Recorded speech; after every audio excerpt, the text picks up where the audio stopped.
Hello, everyone. Welcome again to the Greatest Profession podcast. This week's episode is actually going to be broken down into two parts. I have as my guest today on this one, William Hodges, Billy Hodges, Bowtie Bill, Will Hodges. I don't actually know what people call him. I call him Will, but apparently I'm the only one. He is another relief emergency veterinarian who actually I met at VBMA when we were both on in VBMA. He was on the national board, and I went down to the national meeting, which they hold in January at VMX. And he was further along in the whole vet school thing. I don't actually even know if he knows that that's when we met, but there were some roundtable things, and we met then the first time. But we actually met again in 2018 at an AVMA conference in Denver, so in June. And at that time, a mutual friend of ours, sort of introduced us to one another because he was, my friend Jess or our friend Jess was saying, hey, this is a guy, he's out in the Raleigh area, he's doing relief ER stuff, which is something that you're thinking about doing or starting to do. So you guys should meet and talk. So we did. And we kind of kept doing that. I will say that most of my beginning, all that beginning part of trying to negotiate additional wages and raising my prices and everything, that comes from all that came from conversations that I had with William, early on. There was one hospital that we used to do work for in particular where I basically gave them an outlandish rate, in my opinion, at the time, and they accepted it. And then that was kind of our joint hospital. We never overlapped shifts. He could be a terrible doctor. I really have no idea. And you know what? Honestly, I could be too. You have no idea. It is what it is. So we, this episode, I talked to Will about kind of a large number of things, and that's why this is actually broken down into two separate episodes. We talked for over 2 hours. I will say that Will decided that the best place for a podcast recording would be at a coffee shop using, headphones that were of mild sound quality, I would say. When he first logged on, there was like some sort of disco song playing in the overhead speakers. It was just like, and I just stare at his face, and I'm listening to that, and I die laughing because what a ridiculous thing. I have like a whole setup, and I'm like, all right, here we go. And here's my professional recording equipment, and he's sitting there at a coffee shop stirring a cappuccino or something. So there's that. Bear with some of the audio. There's also a dog involved. There's a dog that keeps like running away. It's like calling after it. I tried to like clip out as much of that as possible because there would be periods of time where you just stand up and then disappear. And then I'd be like, all right, well, I guess he's off chasing a dog right now. So this is a 2-part episode. The first part, we actually kind of get into, origin stories and that type of thing. And then the second part is, we vamp for a while about like rap music and musical influences, but then we move into some, philosophical conversations or minded conversations about, euthanasia and what it is that we're doing and charging. And I think that it was, for me, it was at least good to be a part of a conversation like that. And I think that we should be having more of those conversations. And so, I decided to just go ahead and keep both of them.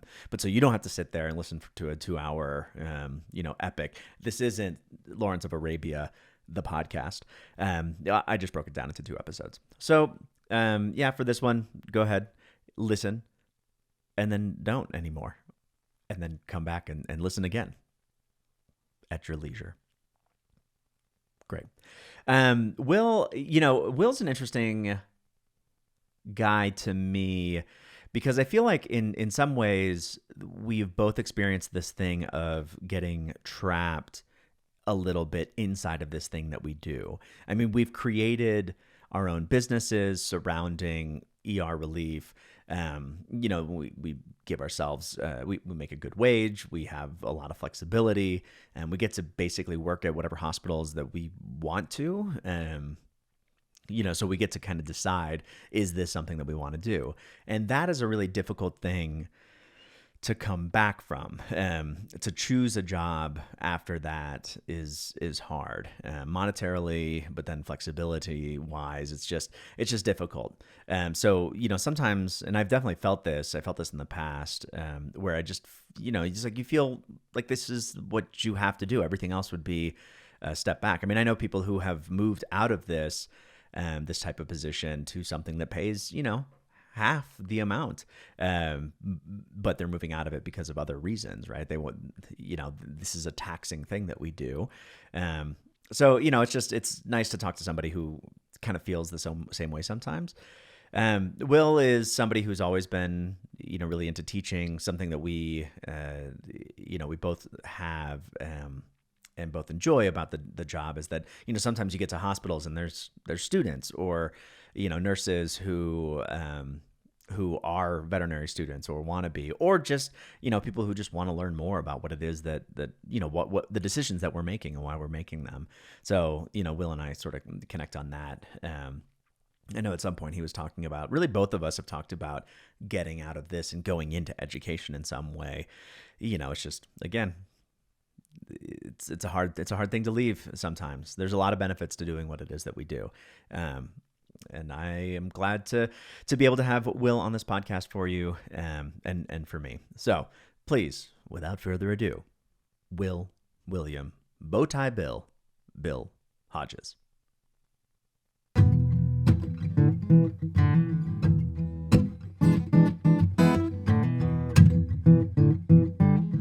It's unexpected when it hits you that first time, and you're like, "Oh wow, I guess I'm old." That's what that means. Yay! How old are you, by the way? Do you, if you mind? I don't mean to I pry. just turned 34 Okay. in August. You're still young. So. You Yeah, young whippersnapper. I haven't quite hit your gray hair yet, but I feel like I'm pretty darn close. Yeah. Man, as soon as I started ER, I just looked back. There was this video that I did. It was like a roast video that we did during clinics, and I had this monologue that I wrote. It was a Shakespearean monologue, Ode to the Donut, and it's a video of me in like a little spotlight, doing this monologue. Right. Black hair, just black. And like a year later, it's just speckled, and then now 5-6 years later, it's 5 years later, it's just basically all white. Do you miss teaching? Do I miss teaching? Yeah, I do. Yeah. I really do.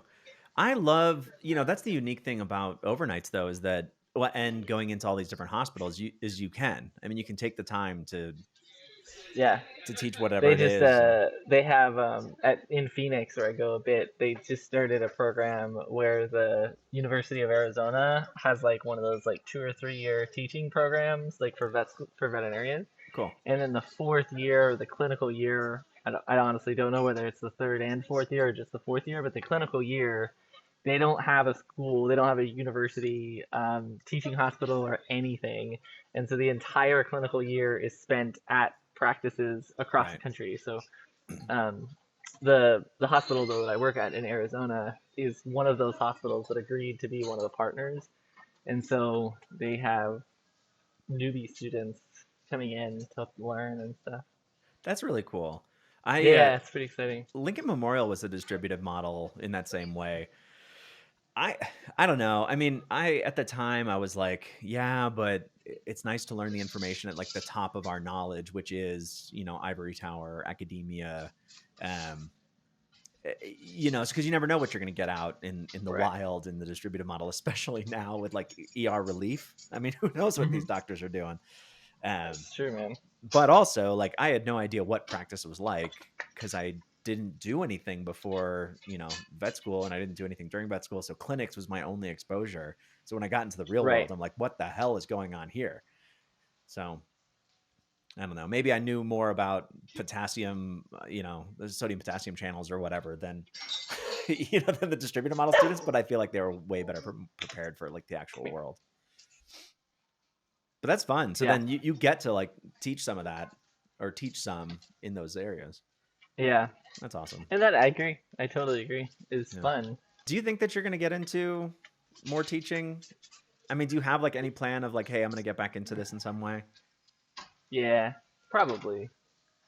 I do. Yeah, cause like there's just not there's just not a lot of fulfillment that I'm getting from like what I'm doing right now in regards to like just filling at these hospitals. I get some fulfillment, but it's really like it's all finances for me. If it wasn't paying what it's paying, there's no way I would keep doing it. Oh, interesting. Did that change? I mean, do you feel like your fulfillment has changed? To some degree, yeah. I mean, I really do enjoy the interaction with clients and like the education aspect of clients with clients. I really do enjoy that. But that makes me think like, what's the point then, right? If the only thing I'm really excited about is like the education aspect for clients, Sure. then why does it really matter? Why does it matter what I'm doing? Because I'm Right. not getting a lot of fulfillment from the actual medicine side of things, That's and that's true. interesting. I don't get a ton of enjoyment from the medicine aspect of things. Huh. But do you think that you ever did? Probably not. I Okay. don't think I've ever been that fascinated by the medicine aspect of things. I've always enjoyed the education aspect of things. It's fascinating because I mean, I don't know. I guess for me, since I entered the field in such a sideways way, I've sort of allowed because I am interested in sort of like the mechanisms of everything and the physiologies and like I love going into these talks, especially like the resident focused ones at IVEX and just being like, oh, that's really cool. I'm never going to be able to use that, given like where I practice, but I love listening to those things. Um, but I think that like the day to day of the actual practicing, yeah, I don't know if I have that kind of like enthusiasm and joy over that part of the practice where I'm just like, oh, cool, look at another DKA, woohoo, you know? Yeah, Yeah, like, and it's kind of cool to see some of these medicine cases. It yeah, is like I do find it interesting to learn about them, but the stress of like making the wrong decision. I mean, like I literally just had a freaking kidney case in the other day, and it was just a dog with kidney disease, right? Like at the end of the day, sure, the reasons of why the dog has kidney disease is relevant, but at the end of the day, the fact is the dog has kidney disease, and you treat all kidney diseases basically the same way with like some mild nuances between them.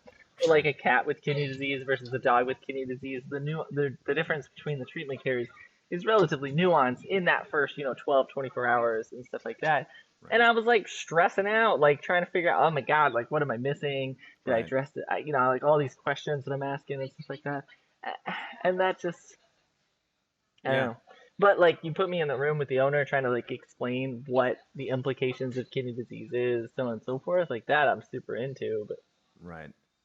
yeah, Yeah, and then combine that because you're right. I mean, I think that then I get excited about like, oh, cool. Now I get to describe to somebody who, like a nurse or a vet student that might be there or whatever it is. I get to, talk about why glucosuria is important. Why is there glucose in the urine? Like, what is the physiology behind that?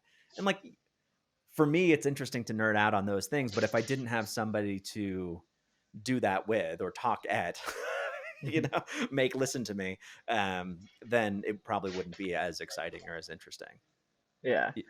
And so I mean that's the other aspect. Like I don't know that I want to work in a hospital like where I'm by myself and things like that. Like that doesn't seem as exciting. It doesn't seem interesting to me either because I really want that kind of like ability to give feedback and have feedback Yeah. and stuff. Yeah. Like, and maybe it is because I'm doubtful of myself more so than I lead off to believe. It's plausible, but Right. I mean, aren't we all? At some point, it's yeah, like, well, I'm the best option because I'm here, and I know that I'm going to worry enough about this, so that's good. At least I'm not just going to like dismiss it. Like I might be a moron, but at least I care. right. So then, I mean, so was that always I mean, how did you get into vet med in the first place? Like, why were you interested in this field?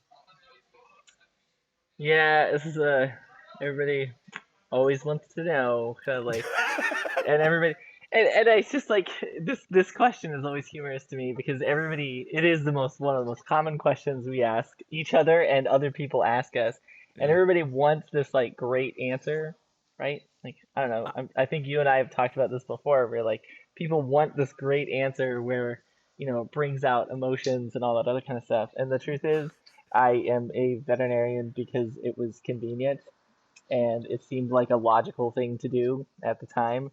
I remember being a third year undergrad student in my animal science degree and saying, like, man, the options, like, for people, like, what do they do after they get this degree are pretty crappy. Like, the career path seemed really boring. Like, going to work for, like, a cattle feed company, or, like, working for, like, some other types of, like, feedlot, something or another. Ah, God, it sounded appalling. So I was like, I got to figure something else out. And I was at Texas A&M, and so I thought about, like, okay, well, what do you do, like, after, like, undergrad? Well, you go to more school, like professional schools and stuff, right? And so I thought about the things that I knew about, right? Research, which in my mind at the time was like sitting in a lab with a lab coat, like looking at test tubes. That's all I thought Right. of. Sure. Or, or going to, medical school. And I still think people are quite gross. So, like, no. Or law school. And I had a friend that was going into law school, and she was talking about how cutthroat and, like, vile it can be. And so I was like, that sounds really dramatic. Like, I don't know if I want to do that. Right. And, like, then I was like, vet school, I grew up with cows and horses to a degree. Like, throughout my high school years, I had, like, a little ranch with some cows and horses. Right. So I'd interact with a lot of vets, and, like, they seemed all right. They seemed, like, down to earth, and, like, you get a mixture of, like, using your brain and, like, doing hands-on things. And I was like, that sounds pretty fun. And, there was a vet school right there. So I applied to vet school. But the truth is, Matt, that I had no intention of getting into vet school. It's Right. just that, you apply because, like, it's more likely to get in the more times you apply. That's the fact. Sure. And so I applied with the intention to get denied, and that would buy me, like, another 6 months to kind of, like, figure out what I want to do. Because in my fourth year of undergrad, I had started an entomology double major, and I was loving it. Like, I was super into it. It was like I was taking a bunch of, like, forensic entomology classes where you're using, like, maggots to, Right. like, determine the time of death and all this other kind of fascinating information about, like, carcasses. I was like, this is amazing. And then I just learned about body farms and all that other kind of stuff. I mean, Yeah. I was sold, dude. I was Yeah. so into it. And then I There's got one an at UT. acceptance There's letter one to vet across the school. river, like right where we do our spay and neuter labs. There's a body Yeah, farm. Yeah. yeah, yeah. And then I got accepted to vet school, and I was like, well, shit. I guess That's I kind of have to go. So did you just apply to the one then? Yeah, A&M? all I did was apply to Texas A&M because I just wanted to get that credit, like, Right. that I applied. That's all I did. And then I distinctly remember getting a letter in the mail, and I had a feeling like I might get in because, like, not to sound cocky, but, like, I had decent grades. Right. I kind of fudged the numbers to make it look like I had more experience than I did. And I got some, like, pretty influential people to write me some reference letters. Like, Yeah. a big person at Texas A&M's animal science program wrote me one. A county commissioner of Galveston County wrote me one because we were friends with him. Like, my family and his family were friends, so he, Wow. like, wrote me one. So, like, all that kind of stuff. It was kind of ridiculous, but, like, I had a feeling, like, I mean, I didn't know, but, like, I had a pretty decent application. It sounded like, Okay. and I remember that letter coming in the mail, and my roommate at the time, my friend at the time, he found the letter, and, like, he was beamingly excited, like, dude, your letter's in. And I was like, oh, jeez. And then I opened it, and I remember opening it and it getting accepted. And sure, there was, like, a level of, like, joy, but, like, he was way more excited than I was, because I was like, man, Now I gotta do this. yeah, yeah. I guess there goes entomology. Yeah, seriously, like, to this day, freaking 14 years later, I'm still contemplating trying to go back and, like, finishing that degree. I mean, there's always time. You always I can. know. I Yeah. know. My girlfriend says that a bunch right now. She's like, you should do it. You have Yeah. all this time off. You should do it. All of my other friends are like, all my business friends, they're getting, like, MBAs and stuff. I'm going to go get an Right. entomology degree. Yeah, exactly. But yeah. So that's why I'm in vet school. And so, like, it is true, though, that being a veterinarian does give this kind of, like, beautiful blending of using your brain and, like, understanding science and getting to apply that to, like, physical actions, and getting to take really high level knowledge and trying to explain it to, like, lower level people there is a lot of, that does give me a lot of joy. I mean, like, I always looked at like Carl Sagan, less so Neil deGrasse Tyson these days, but like Carl Sagan in particular, like I Yeah. look at what he's done in regards to being able to communicate like ridiculously complex science, and I freaking love it. Yeah. So there is that aspect of what our career gives us that does give me a lot of joy, and so that's what keeps me kind of coming back and keeps me excited. That's The stress true. and the anxiety of like making the right decisions medically, not fun at all. But the Right. right, Yeah, and I think that maybe ER in particular, because I feel like when I have done GP shifts, I know that it's like it's supposed to be the family veterinarian, and you build this relationship and all of that, but I feel like I have a lot more time for whatever it's worth to explain things fully to people in the ER. As opposed to when I was doing GP shifts and I had to like get into the next room, within the next 15 minutes, it right, just ended up being kind of a pared down thing. And you're like, well, I don't have to give you all of the explanation. I just need you to understand what it is that we're doing now, and then someone else will pick up the conversation from here. So you're yeah, right. I mean, and compare that to MDs, excuse me, where I feel like a lot of that too is like you come in, you swoop in for the small, again, like the tiny appointment times, right? And like someone else has already done a good portion of everything. You just kind of come in and be like, here you go. Here's your prescription, or here's like the instruction for the sleep study or whatever it is. And then that's about it. But yeah, you don't really like have those same instructional conversations. Yeah, no. it is. It's an No, interesting there's mix of, I do think that ER, like I guess like I'm comfortable with it now, right? Because I've been doing it for so long. But it does seem in hindsight that like it really does fit my style a lot more. I think that doing the whole like quick visit appointments where you have, you know, gosh, 15-30 minutes at tops to like try to get an owner to understand the importance of right, doing like endocrine testing and things like that. Like that would be not fun. I mean, that would just be freaking ridiculously annoying. right, Whereas getting the time that ER allots you, and we certainly have taken advantage of it these days, right? We have no issue making a client wait like 4 or 6 hours or whatever to like be done with the ER visit and stuff.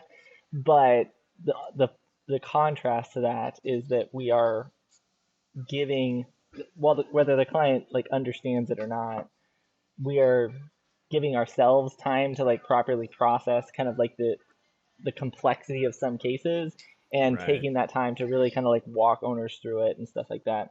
Like I really do feel that clients are leaving the ER, especially when I'm working anyway. That I don't mean that as an egotistical statement. It is true that they're leaving the ER hospital with a far greater knowledge of the situation than they did with their primary vet. I mean, how many times have like Right. an older dog come in with a heart murmur, and like it's solely there for vomiting, but it also has a heart murmur, Right. and I have the opportunity and the time to like have that 15-minute conversation about heart murmurs and like why it's important. Yeah. And there's been a lot of clients that are like, some of them don't care, but they might Sure. care. I gotta get home. It's 11 at night. Like, shut up. Yeah, I know some of them don't care, but like what we've done is we've like laid those seeds Yeah. where now that owner is gonna like have a nightmare at night because like they're gonna imagine their dog going into congestive heart failure because like Right. I've scared them about a heart murmur. Right. And so then like 2 months later when they're at their vet, they're gonna start asking about that heart murmur, and it's gonna like result in that, right? So I think like we have that blessing in the ER, in the emergency setting, where we are able to provide clients with something a bit different.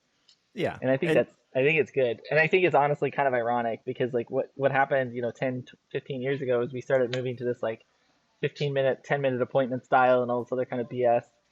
And so then like to make up for that, ERs just got longer. Like ER visits right. just got Right. longer. Yeah. Yeah, but I think you're right. I mean, it's that 4 to 6 hours. I mean, the number of conversations that then I can circle back and continue having with clients is, I Mm-hmm. would never be able to have that in a GP. No. Because you're trying to, the ER is something that happens, and now you have to like drop everything. Uh, Yeah. Whereas, in our lives too, if we have to end up at the ER, it's like, all right, well, I guess I'm busy today. It's not like, oh, I'm going to slide this into my normal day, and like there's this hour that now is allocated for bringing Fido and getting all the diagnostics and coming back and Yeah. grabbing some lunch or whatever and getting back to work. So yeah, I do like that, and I've tried to do the GP stuff, and I mean, I get anxiety surrounding it for a lot of reasons. I like the ER for that. How the heck does GP give you anxiety Oh, and ER so doesn't? so much anxiety. I think that it's because I have no idea what the hell I'm doing.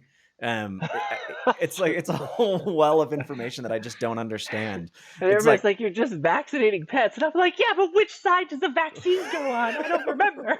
right, right. Rabies right rear. I got that, and then beyond And I'm too that, scared to ask because I'm going to look like an idiot because I've been out oh, 10 years and I don't remember where a vaccine goes. Like, come right. on. Yeah, they've asked me, so I'm on GP shifts, and I'll look it up. I'll like go through the AHA or the I think there's like the feline vaccination, Oh, yeah. the ABP. Yeah, I will 100% pull up that PDF and like go through, find the chart. I'm like, all right, well, it's week 6, so therefore,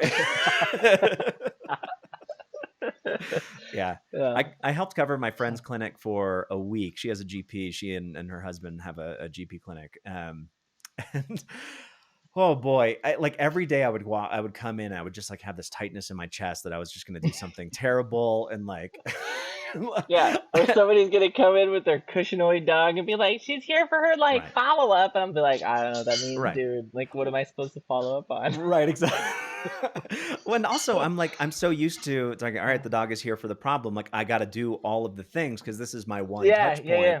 Whereas at GP, I mean, all the nurses were like, why are we doing so much? It's like, oh yeah, that's right. Sometimes people move stepwise, but like I'm just not used to it. That's not how I'll do it like a mini stepwise of like, okay, if this is abnormal, let's go ahead and move on to this test. But it's all within the same visit. It's never like, well, I mean, it's rarely like, all right, we're gonna do a urinalysis today, and then tomorrow or whatever, we can go ahead and see what the kidney values are. It's just not gonna Right. happen that way. Yeah. Or So then, having to work at a place where I don't get blood work the same day. Oh, gosh. right. Oh, your dog's sick. Huh. All right, well, let's send this off. And And then in the meantime, right. Man, I would stay up at night. I couldn't imagine. Yeah, we did. The only blood work I sent off would be like wellness blood work during that time. There was no right. sick visit where I sent off anything. I'm like, I don't know how to operate that way. I just don't know what to do. Yeah. So then, but then, okay, I would expect that you would have not gone into ER, right? Like, I imagine that if you're like entomology guy and you're like, oh, in the pathology lab, you'd like get fascinated by like the bots that are there or whatever, right? Or Yeah. sit at the Margot Placatus, like that's you. Yep. Yeah. So I what? get so excited when there's like a bot fly and a cat or something. I'm like, yeah. I want to be your friend. So, so then what? So what happened? Well, when I was graduating vet school, there's like the whole like, where do you want to go? Like, you got to figure out, what you're gonna do and all that kind of stuff. And I remember, I was pretty involved in BBMA, and so I had like some pretty good connections to some pretty influential people. And I will never forget. I don't remember his name anymore. You probably were taught by him. He was kind of shorter and a little stockier. And I think he was bald or balding, and he was like with Oh, oh gosh, yeah, Jim yeah, yeah, yeah. Jim anyways, he was kind of partnered with Yeah, with Wilson. uh yeah, with Wilson, but Yeah. anyways, so he taught one of those things, and I talked to him one time about it, and he was like, you know what, I've got this great opportunity in, I think it was Arkansas, kind of like a middle of Arkansas somewhere, and instinctively I was just like, I'm not fucking going to Arkansas, like, come on, bro. Okay. And then I looked at it later, and it was actually like this pretty awesome hospital. It was like a GP kind of hospital. It was like one of the earlier models where it was like not just a GP, but like it was integrating a lot of other components to it. There was like, had all the bells and whistles in regards to diagnostic abilities and stuff like that. It was a larger hospital. It had like a pretty extensive surgery service. I think there were like 12 doctors there, or something, maybe 7 or 8. Anyways, it was a big place, and in hindsight, it would have been phenomenal. Like, it really would have been an incredible experience for me to have gone there. And I don't know how it would have changed my career path, but I'm sure it would have in positive ways.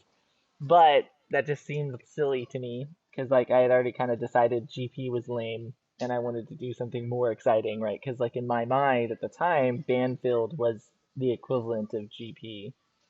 And so I had to look for something different. And so What I actually did is when I first graduated, I didn't even have a job prospect. I just went home and kind of hung out at the ranch and took some time off. And while I was there in like the month or so out of school, I drove by and there was like a little vaccine clinic. And I like looked into it and there was this like little clinic where like they straight up paid you $500 to like show up and work for a few days or for like a few hours, like I don't know, 3, 5, 7 hours or whatever, and they paid you like $500. I mean, at the time in 2014, like that Yeah. was ridiculous money Yeah. for me. I was like, this is amazing. And so I worked with them for like 3 months or something. And while I was there, the person that founded it, Dr. V, she on that was like her side thing. Her main job was running an ER hospital in the north side of Houston. And so she Ah, invited me up there to kind of experience a different side of things. And it was like, fast paced and exciting. And like all these crazy crap was coming in and all this kind of stuff. And I was like, right. oh, well, this is pretty thrilling. So then I Huh. decided like I would look into that. And then I went ahead and like, I guess I got to go get a real job like 6 months later or like 4 to 6 months into like being a vet, whatever. Right. I was like, I got to get a real job. So I applied to, I think 15 or 20 hospitals all along Wow. the East Coast because Holy cow.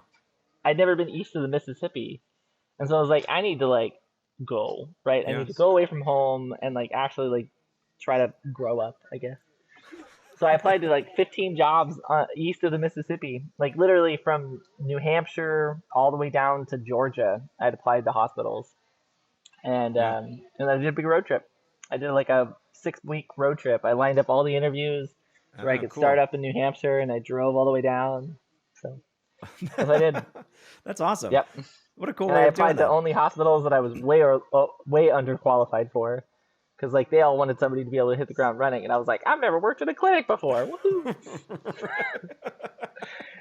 Yeah. And then this one hospital in North Carolina, this ER only hospital, like ER off hours ER hospital in North Carolina, was like, oh, you have no experience, we'll take you. And I was Nice. too naive at the time to realize like that's not a good sign. Right. Yeah, no structure to train you, Yeah, but also yeah. got it. So that's what I did, and then the rest is history.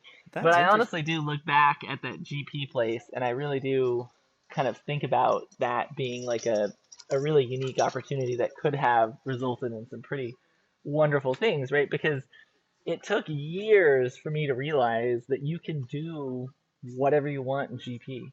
You can Right. become a surgery specialist. You don't have to specialize, but you can become focused and specialized in surgery. You Right. can become, you can do so many things.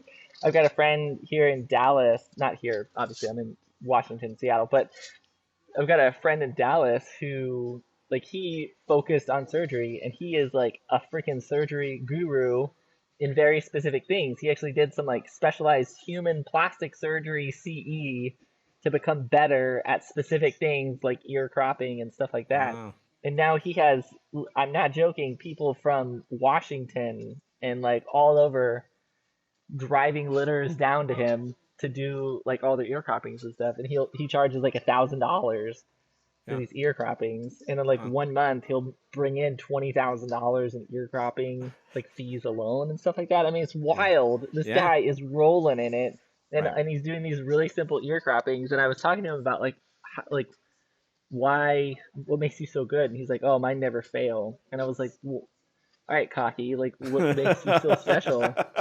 And he was saying that like what he did is he like approached it from a plastic surgery standpoint. And so I'm not gonna divulge his secrets, but like he went to like some legit plastic surgery CE to learn how to do the stuff better. And Right. according to him, he's had like 2 failures in his hundreds that he's done or something like that. Yeah. So I think of stuff like that now in hindsight, and I'm like, man, there was Right. so much more out there that I could have been exposed to, but no, I limited myself to ER, which is basically like 10% of the entire veterinary industry. And sure, it's like grown, like it's a lot more of the industry now, and it has really blossomed into something that's pretty awesome. Right. But I still do feel like I really limited myself Well, that's coming out of interesting. I mean, school. because I would argue that ER is unique in that you do see everything. I mean, especially before. For sure. COVID, I mean, back in the times when, ear infections and skin stuff and all of that kind of stuff like still showed up. Um, Yeah.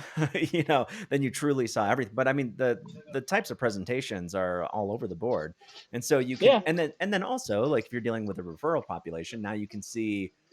I feel like I've learned so much in just talking to other doctors when I go to these hospitals, and they're like, "Oh yeah, this person over here is really, she specializes in dentistry. I mean, she's not actually Hmm. a veterinary dentist, but that's like all she does every day, Yeah. and that type of thing." You're like, "Oh, that's Hmm. interesting." So you can do like whatever you want. Right. So But I yeah. think that whole like do whatever you want thing is a little bit more applicable to kind of Oh, the right. GP Yeah. option. You know, E- as an ER ER. doctor, like you are kind of like limited to being a generalist. Like that's kind of what Right. we're Yeah. targeted at, right? Like, I think that there's a couple hospitals. Like, there's a hospital in Pittsburgh that I do like working at, and at that hospital, you have one doctor who really wanted to be a cardiologist, and she, may still go do that, but like she really enjoys cardiology, and Right. so she's like kind of if she's ever working and we have some weird cardio case where we can't get cardio involved, like she's kind of like she's not a replacement by any means, but like she's as good as you're gonna find in regards to Right. like not an actual specialist kind of thing. And so, if you do have a little bit of consistency built into your life, then you can still focus on some of those things. Like if I actually chose to like go full time with a GP facility or something like that, I probably could, or not GP, but rather like go full time at an ER. I probably could hone my skills a little bit more than I've chosen to do so. So it's Well, probably not as dramatic as I'm implying, but you're right. I mean, there is something about like if you're traveling around, that's the thing that you're specializing in. You're yeah. specializing in the skill of adapting to whatever the current hospital procedures are. Yep. It's Yeah. If you were to be in one location, be it at a job or starting your own thing, like, whatever it is, yeah, sure. Now you have the opportunity to utilize that stability to Right. then build some sort of other thing that is Yeah, unique. and we've used our skill sets in, you know, the understanding of business and in communication and stuff like that to both build our like private or personal careers and stuff like that. And obviously we've both done well in doing that. So it's I am giving my intentionally giving myself a short stick by implying that I haven't like specialized or done all these other kind of Right. focuses and stuff. But I do kind of look at the future and I say, okay, great, but like, what does this give me? And again, I'm being very short-sighted because what it's given us is, financial security, which is, pretty relevant. Sure, yeah. It is relevant. I mean, we do have houses or roofs Yeah, at least, yeah, yeah, yeah. So there's that, But right? also, I So mean, there's also the other whole range of things that I think that we take for granted as well. Like, mhm. how to, like you said, communication and how to operate within this sort of multifaceted environment. And ER itself is multifaceted and weird, and who knows like what day is going to be like, what other day or whatever. But also Yeah, like going to all these different hospitals, coming in and seeing what it is that they need to survive the best, and how can we add the most value to that. I mean, that's to their hospital in the way that they operate. I mean, that's a pretty big deal. You've yeah, gotten an understanding of medicine, how these ERs flow, like perhaps what business decisions may make this a more efficient enterprise or whatever that is. I mean, that'll suit mhm, you and or serve you in whatever your next venture is. yeah, I think we do a disservice in general. I feel like maybe people, but veterinarians, at least, when I talk to them, I feel like we do a disservice to accepting and giving ourselves credit for the things that we have accomplished in this difficult field or in life or whatever it is, and we only focus on then that thing of the what if or what the deficiency is. So right. answer for yeah. I think when you're asking yourself like what did it serve, answer yourself honestly as well, because then that might give you information about what happens next. I think. Why did you start this Start what? podcast thing? Because I'm curious. I mean, I think that so there's something really unique in veterinary medicine where this is it's by and large a profession of passion. It is this sort of unique set of yes, we need analytical kind of scientific medical skills, as well as this sort of people. How do we educate? How do we, make people happy and feel like that they have achieved value and all of that? And it's this thing where like a lot of people have been thinking about doing it forever. But then once you get there, it's totally different, right? I mean, it's such it doesn't match up with the dreams that we once had or what the vision that we had of the career was. It's I feel like a lot of us are or a lot of the people that I talk to are unhappy, and I'm just like curious about how people got into it in the first place, and how they're surviving and what they want, and that type of thing. I'm personally curious, and I feel like other people would be too. What's your intention?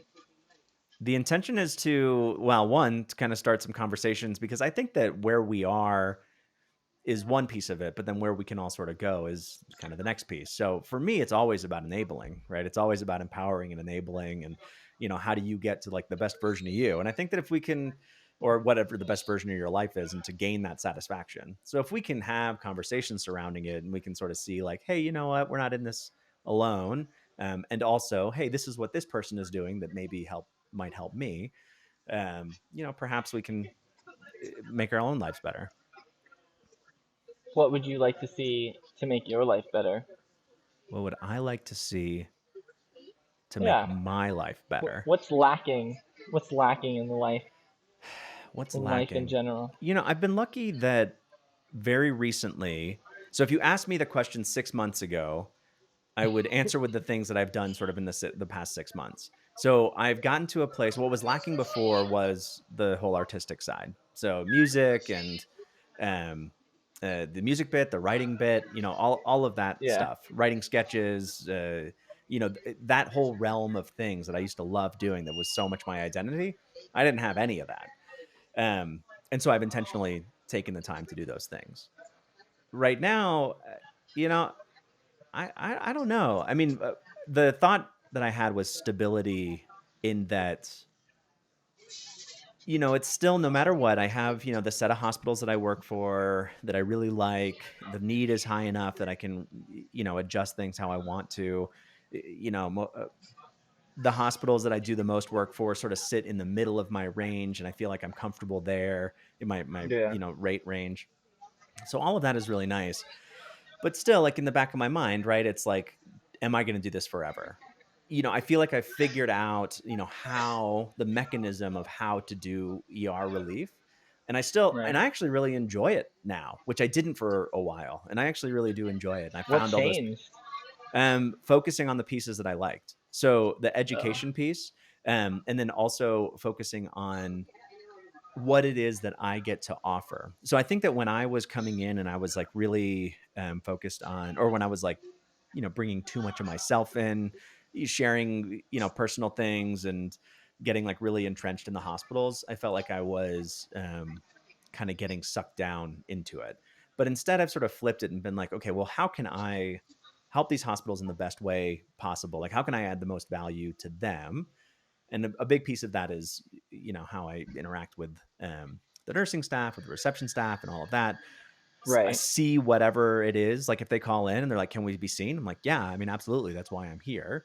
Um, Right. I still provide don't ed- understand that question. Like, right, as how long as they many of us are understand the right saying no? I don't understand. enough. I mean, enough based on I get so many of the like, "Oh, thank you so much. I just really appreciate that you see things." I get that so often. I do too. I don't Yeah. get that. Right. And I get that, we can get overwhelmed, and it's really difficult to kind of have that balance. But I think that as long as expectations are appropriate, or Right. appropriately set, then, we should be able to see stuff. But again, I mean, it's like, it's those things that I feel like if I can just focus on that stuff, that ends up being, it's all outside of medicine, right? But those are the pieces that are interesting. It's like a fluid puzzle that I get to then Yeah. put together every day. So, So you are still getting. Yeah. I mean, and I guess it is true when I really start to when I really do start to think about it. There is absolutely that gives me also satisfaction. Like when clients are like super excited, and I think that I always remind younger grads and stuff like that about how easy it is to forget the clients that are happy and the people that thank us and so on and so forth. yeah. And I probably do do that to myself as well. I do probably Oh yeah. overlook and forget more of that than I should. Um, so that's a valid point that I should probably let myself hear It really once or is. twice. Yeah, absolutely. And I think that for me, it's been about focusing on the things that I can control, under giving myself the grace, or however you want to say it, to be like, I don't know this, and that's okay.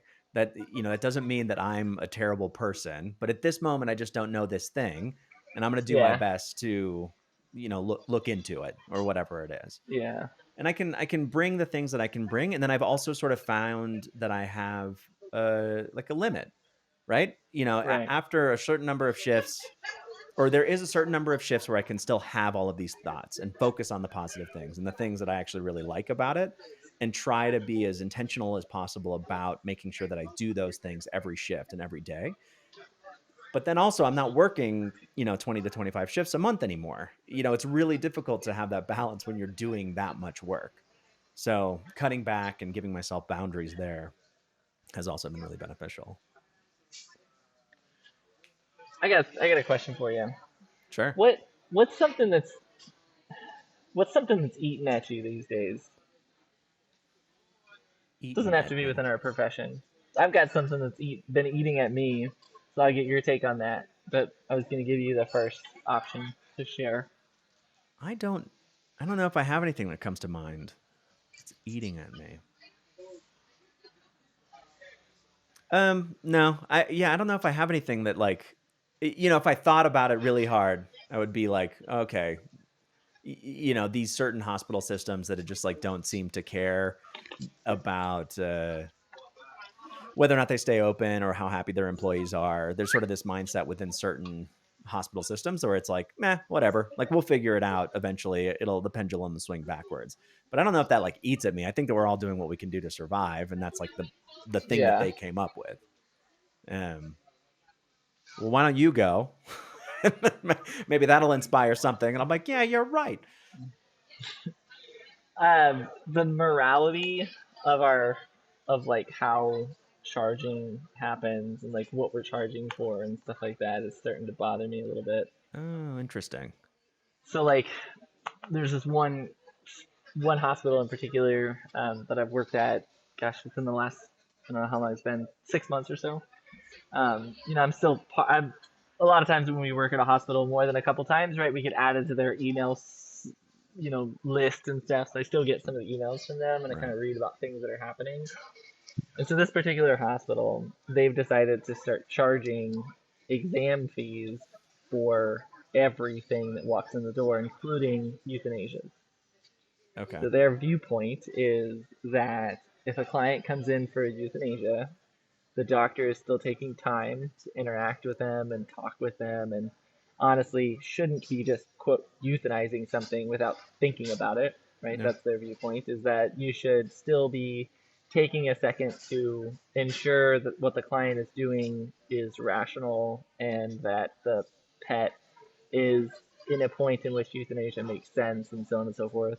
Now we could go into many different directions debate wise Right. about whether it's really our place to decide for that family, right? Like at the end of the day, animals are considered property legally, and so it is not my decision legally to decide whether a client can throw out a piece of fucking furniture. That's not my job because it's a property, right? Like, I mean, Yeah. like not to make it super callous or anything, but like that's what the law says. And so if somebody comes to you saying like I want to euthanize, and then we're saying like I don't think you should because that property still has value, Right. right? Like that's a gray zone. But either way, right? So like there's that aspect of things, and then there's the other aspect of this that it's like the financial aspect of this.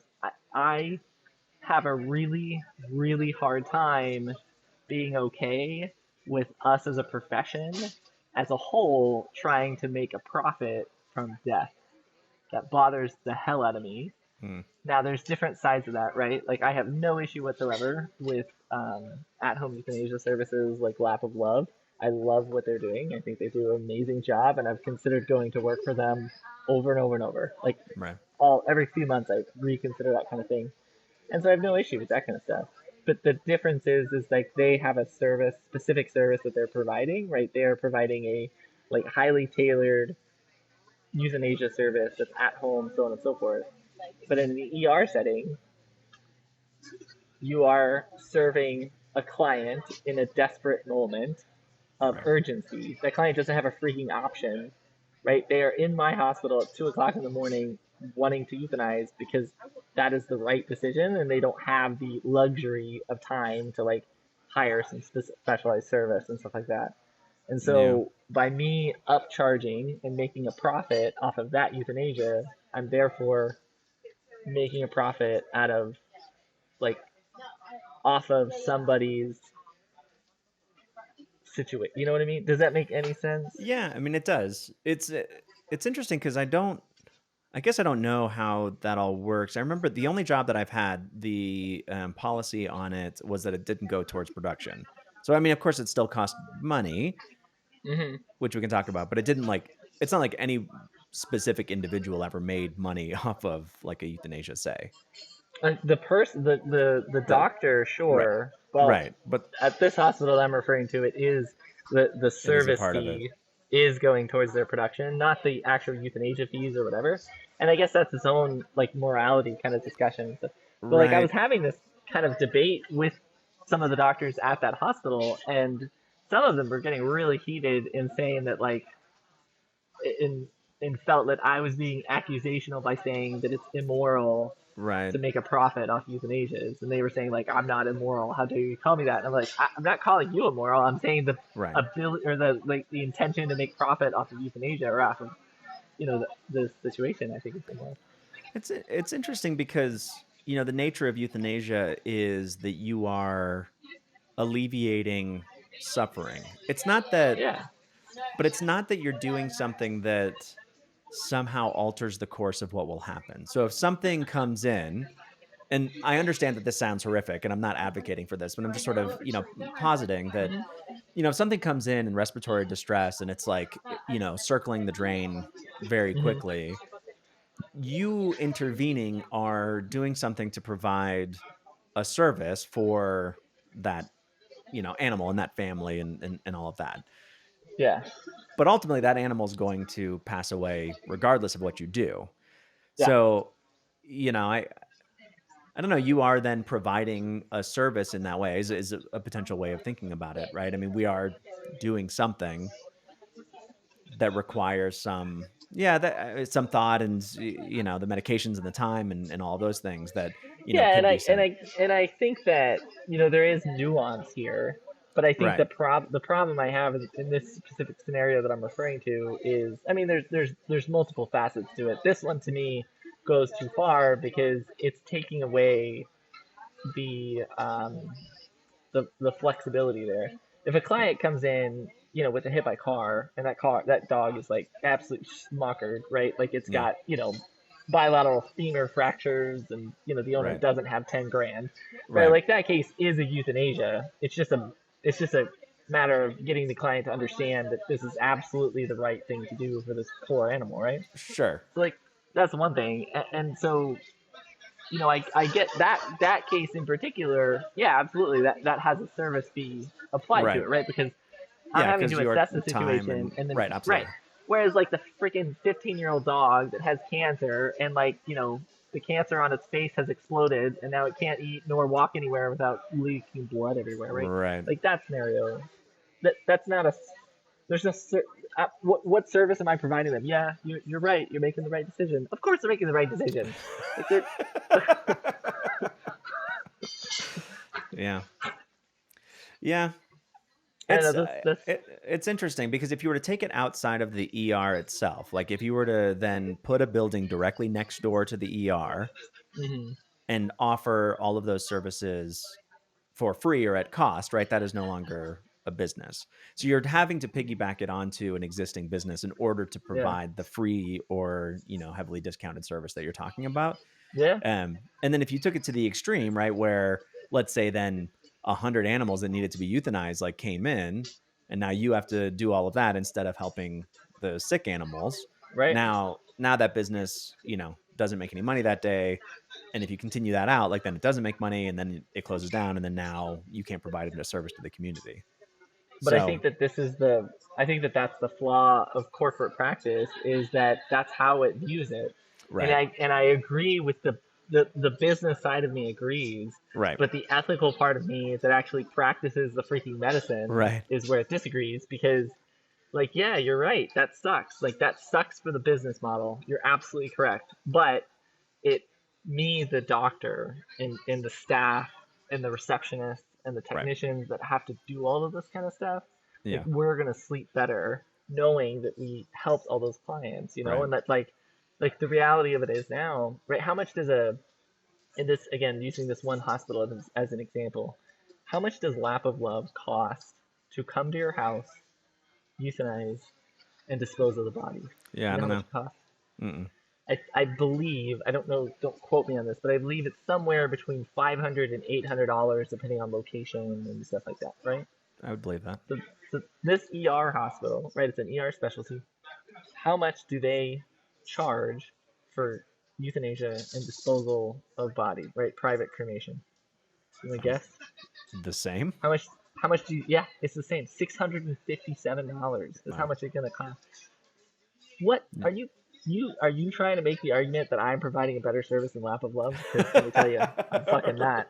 Right. I, Yeah, you're in that room that smells awful, yeah, and you hear all yeah. the screaming that's happening That out I behind the. Yeah, that I don't know if somebody cleaned the previous dog's pee off of the Right. carpet Yeah. slash couch.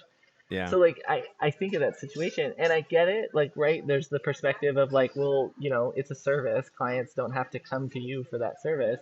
And then I say, like, actually they freaking do, because all the other ERs are closed and we're the only ones that are accepting cases right now, because we're the only ones that have a doctor staff, because everybody else can't maintain doctors.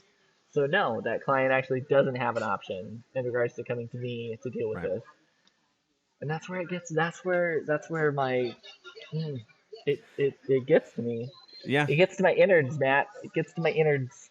And that is the sort of, well, I mean, I was going to say downside, but I do think that it's actually a sort of one of the benefits of what it is that we're doing. So the downside being that we don't have any control over what the hospital does, right? So we show up, Right. and if that's the policy, like, that's the policy. And I Yeah. feel like I feel like it is a disservice to the hospital and the staff, who has to then deal with the moral quandaries if we come in and say, like, that's terrible. Why would you do I'm that? not gonna do it that way. While I'm here, you have to make. Yeah, Right. and I agree with you. I agree with you. Exactly. I've been having this dilemma. Like, I've been thinking about, if I go work there, what am I gonna do? Am I gonna hold by my ethics and be like, well, while I'm here, you don't charge this because this is bullshit, I don't think you or do can. I? I think that you have to not work there. I think that it is Yeah. one or the other, right? So one, you like bring it up to the hospital and say, like, hey, by the way, like, this is something that, morally I don't agree with, and I don't want to make an exception for me because I think that looks bad, and it's bad for morale in the team. Yeah. Or I just won't work here because I believe that strongly about it. And I think those are Yeah. the choices in front of you. Like, That how sucks. strongly do you Because so I it's like, agree with how you. yeah, it's like, how strongly do you feel about the thing that you're talking about? Right. And I think that that is the benefit of doing what it is that we're doing, is that we can sort of say, I don't believe in this. There's been plenty of hospitals on the way where it's like, I like being there for certain reasons, but there's other things that I just, morally I can't go along with, or, Right. whatever it is. And it's like, well, I just can't do shifts there then. I mean, Yeah. if that's your walking away point, then you have to walk away. Yeah. Yeah. I don't know. But I guess, like, not to get into my personal drama, but like, I don't know, like, those are things that do bother me about, like, the way that things are going. But I think that what I'm bitching about is the reality of corporate medicine, and in regards to, like, the disconnected actions that corporate practices are making in regards to the hospital, tasks and stuff like that. It's kind of Right. fascinating. There's another hospital that I'm working with, and there's a, they are, their parent company also owns multiple other hospitals in the same city region, right? And one of their pseudo sister hospitals is actively poaching nurses and technicians Mm, from the other hospitals. right. So like they're actively sabotaging each other when they're owned by the same parent company. Like Mm-hmm. it just seems so bizarre. And that the parent company is like accepting these other people's kind of like, it's so weird. I can't imagine being a manager at these hospitals, sitting there getting berated 1 second by some guy arguing about P&Ls and stuff like that, and why my staff expenses are so high and stuff like that. And then on the other side of the call, I am talking to my sister hospital's manager about how well they've successfully hired 5 new technicians, and 3 of those are from me. Right. It's like, Right. Yeah. I do think though that it's hard because yeah, sure, these companies have to make decisions that we based on fiscal responsibilities to shareholders and things like that that we on the floor cannot possibly understand or know. I mean, we're just not going to be able to know that information. But I do yeah. think that if we can make enough decisions based on our own value system, based on our own, moral compass or whatever it might be, or even just preferences of how we're going to survive this industry and still have a life Hmm. outside of it. And then we make those, things known up the ladder and then actually act on that. We're in this wonderful position, anyone in the veterinary profession, veterinarians, nurses, I mean, heck, reception staff, practice managers are probably in the same boat where it's like, well, if you're doing it this way and I don't believe in that, I'm going to slide on over to this other part of the industry. There's so many open positions now that I bet you could Yeah. do that. So if we, put the onus on us to like first say something like these are the things and these are the reasons that I'd be leaving. And then if Hmm. they, don't get addressed or if it's not a priority for that company, well, then find one that's a better fit. There's plenty out there. And then at Yeah. some point, the tide has to be such that, enough people don't find these things acceptable. Yeah. So then we have to change what it is that we're doing. Sure. Should we talk money?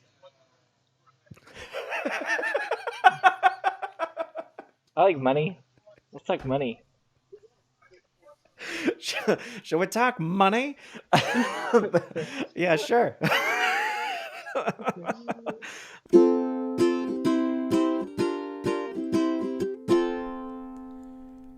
Okay, I know that ending seems a little bit abrupt, but that's what happened. After this, we sort of go into this. We digress into this 20-plus minute, literally, conversation about like rap music and growing up like that. And also abrupt. He's just out of nowhere seemingly said, what about money? Whatever. It's like, so that's why I was laughing. It just like seemed to come out of nowhere. It's like the whole time he's like, "Oh, we're gonna talk about money. Oh, money, money, money, money." So then I say something about Hamilton, and then like the $10 bill, and then he goes into this thing about the musical Hamilton, and then I go into this whole diatribe about the history of rap, and then my relationship with rap music growing up, really my relationship with Napster, and then downloading just whatever music would come, and a lot of that stuff was like Gangstar and Black Star and the Fugees and all that. So then I just start talking about that, and we talk about rap and the Beatles and whatever for almost half an hour. So yeah, this was the most natural place to end. We work with what we can. And there you go. Also, I'm recording this from a hotel room outside of Raleigh, North Carolina, between overnight shifts. I'm actually on a string of 12 of them right now. I've done 4, which means that I'm kind of just now getting into the swing of it. Usually it's about the 3rd shift is probably the hardest for me. Then the 4th gets a little bit easier. And then after that, it's kind of the same until I hit about 17. 17 is, I think, my psychological limit. It just gets a little bit weird after 17. The reason that I know that is because during COVID, I was working as much as I possibly could, doing relief shifts all over North Carolina, Virginia, and Maryland, and I was afraid to say no. either originally out of scarcity, right? I was afraid that there would not be another time, or I would get COVID and I wouldn't be able to come to work for a while, or out of fear that either people would forget about me or that they would realize, you know what, why are we hiring this guy in the first place? So during that time, I was on the road a lot, obviously, and the longest stretch of shifts that I worked was 17. But the thing about that is that it was in multiple cities over multiple states. So I would go from 4 shifts in Greensboro, North Carolina, and then I would drive up and do another 5 shifts in Fredericksburg, and then down to Virginia Beach, or whatever. And it was always like I would leave a shift one day, and then I would drive through the day, and then try to take a nap at the hotel when I checked in when I got there, and then I would go to work that night. And I have to say, with the lack of sleep that I got during those transition periods, I'm impressed that I made it to 17 shifts, I gotta say. But truly, I don't know. I don't know what it is, but I have this thing when it comes to work where it's like, okay, I guess we're working now, and then that's my life, which is probably why I can't do well with a 9 to 5. It's it's really hard for me to make the shift within a day. It's easier for me to be like, this is my world now, and then I leave that world. It's like going on vacation. It would be weird to go to France from 9 to 5 every day and then go home. It's just not the way to enjoy France. Anyway, I'm recording this from a hotel room inside of a little cubicle. So if the audio is a little bit different for all of you with your little fancy ears and, extreme audiophilic headphones, this is what you get. And now, for the outro that I recorded before I realized, you know what, that was a very quick cut at the end of this conversation. Keep in mind, we will continue on. I'm going to skip all of this. Literally, I think it was 35 minutes with the conversation about rap and music, and then he would have technical difficulties and fall off. It was about 35 minutes. There's a huge chunk in the middle here that is missing. So, and now for my actual outro. And that was William Hodges. Part 1 has now concluded. It's a nice little act break, mostly for suspense. I think that any good theater production, the lights come up, the house lights come up, you got to go and talk about it. So go ahead, mill around the snack bar, talk amongst yourselves and say, gosh, wow, I wonder what happens in Act 2. I don't know. Not because I'm trying to be secretive, mostly because my brain has stopped working. So I actually forget. But something, and I bet it's pretty good. Thank you so much for taking the time to listen. I know that time is one of our most valuable resources. So the fact that you're spending it with me is actually, I very much appreciate that. So thank you again. I'll see you guys next week. And until then, may all your auscultations be productive and informative.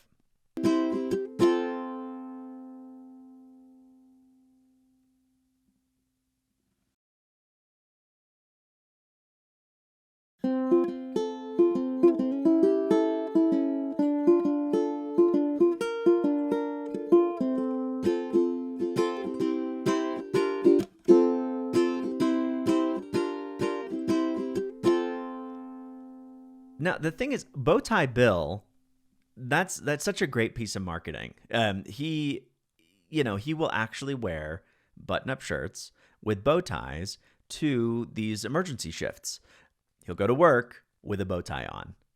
And I appreciate that.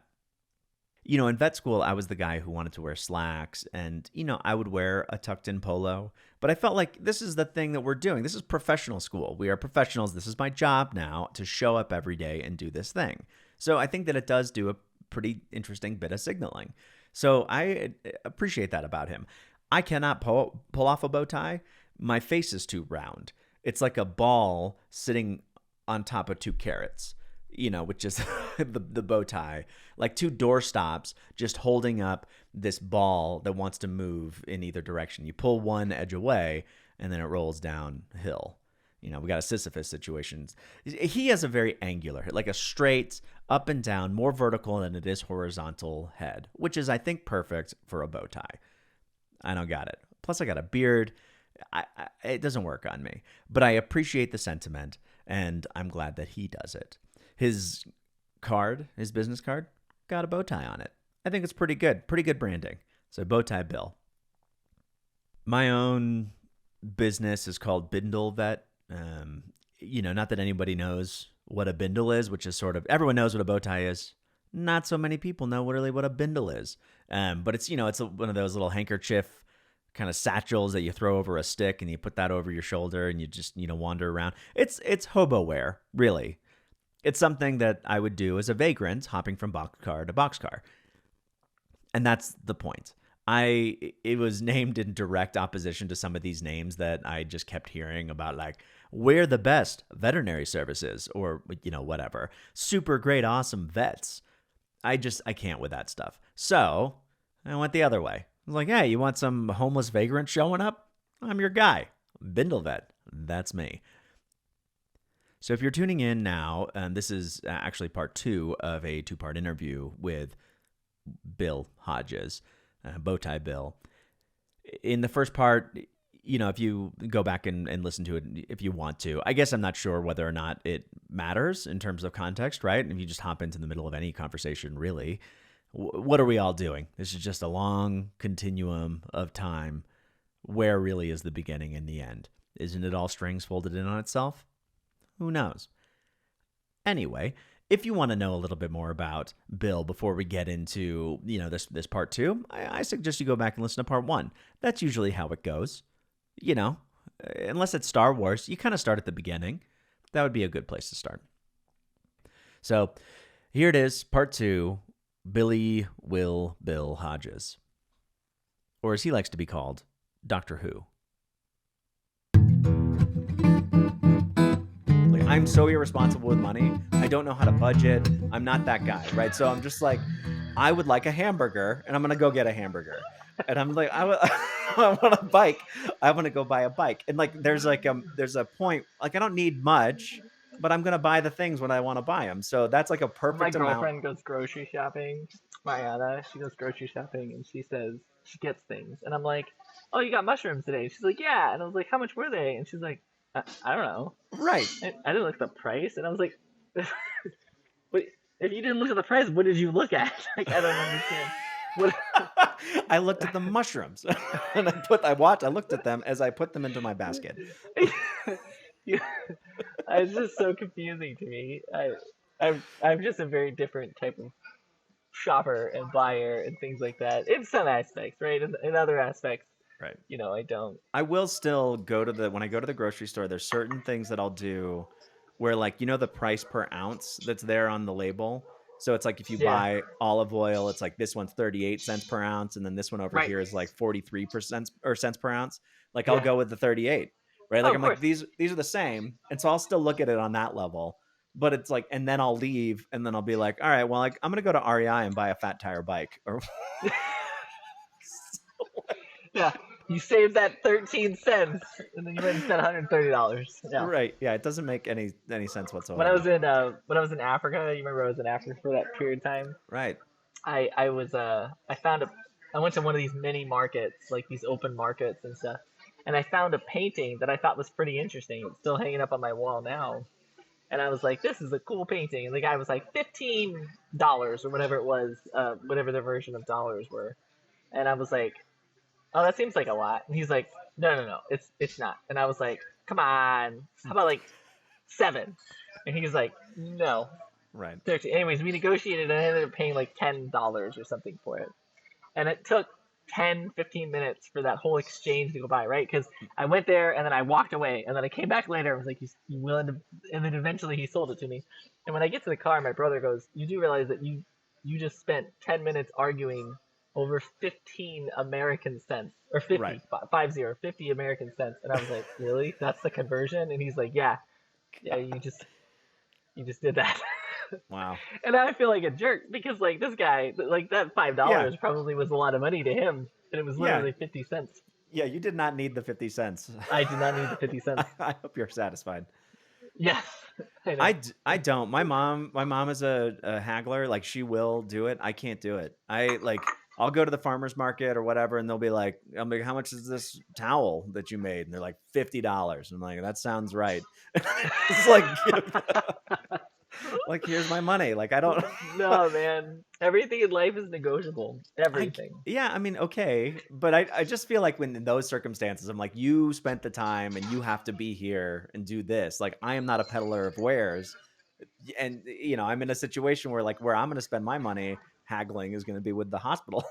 Like, it's like, all It's right, funny. well, I here tell you I go. tell the same thing to hospitals. I'll tell them the rate, and they'll be like, "Oh, well, that's a little high for us." I'm like, "Well, everything in life is negotiable." And I kid you not, half the time they don't end up negotiating. They just either Oh, decline or accept it. interesting. Yeah. Huh. That's an interesting way of going about it. I don't. I At this point I'm just like, these are my, I do give them a range because like as far as from my personal perspective, it depends on how I feel about it. So Yeah, like but why I'll give them that range, Matt? Why not give them the high end of your range, and that's what the price is? And if they yeah, don't because want that price, then you give them the option of negotiating. And if they that, end up coming in at the low end of your price, then of your range, then fine, you can accept that. But if they go below that, you weren't going to accept them anyway, so who cares? yeah, I think that like psychologically I like to give them the range because like, and I expect them to go somewhere towards the bottom. But like Hmm. I'm like, look, like just so you know, like this is my range, and so if you're going towards the bottom, I'm always going to prioritize shifts for hospitals that go towards the top. And then Yeah. and then for me it opens up the conversation later of like, well, this is my range and I know I'm not like picking up shifts anymore, like how about you give me like the most money in the range, and then yeah, and then we can have that conversation from there. Yeah. I don't know. I don't know. Where are you traveling? Mostly North Carolina and Virginia. Mostly North Carolina at this point. I thought you lived in Colorado. I do. Why are you flying all the way to the East Coast? Why not switch your work to the West Yeah, Coast? I mean, because like I spent so long finding a network of hospitals that I enjoy working at, that will pay my rates, that'll like be flexible with the shifts. They'll send me schedules beforehand. Oh wait, you froze. Can you hear me at all? Technical difficulties. Please excuse the interruption. Our service is having technical difficulties. Please stay tuned. Your regular scheduled program shall resume now. But yeah, and then like the Napster days was Gangstar and Blackstar and the Fugees. I probably downloaded and for some reason and just like fell in love with them.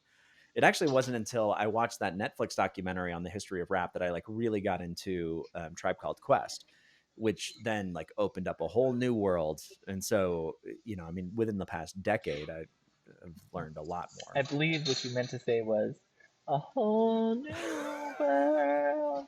I did mean to say it that way. Come on, we can't be talking about music and not make it lyrical.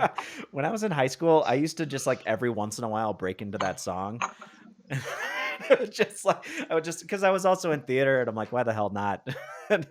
You were clearly such a cool high school kid. Like I don't know, man, because of the so improv jealous. thing. So doing improv gave me this like group of like friends and maybe fans and whatever it was, because it was like this weird group. I don't know, but like it gave me this amazing thing that I probably wouldn't have had otherwise.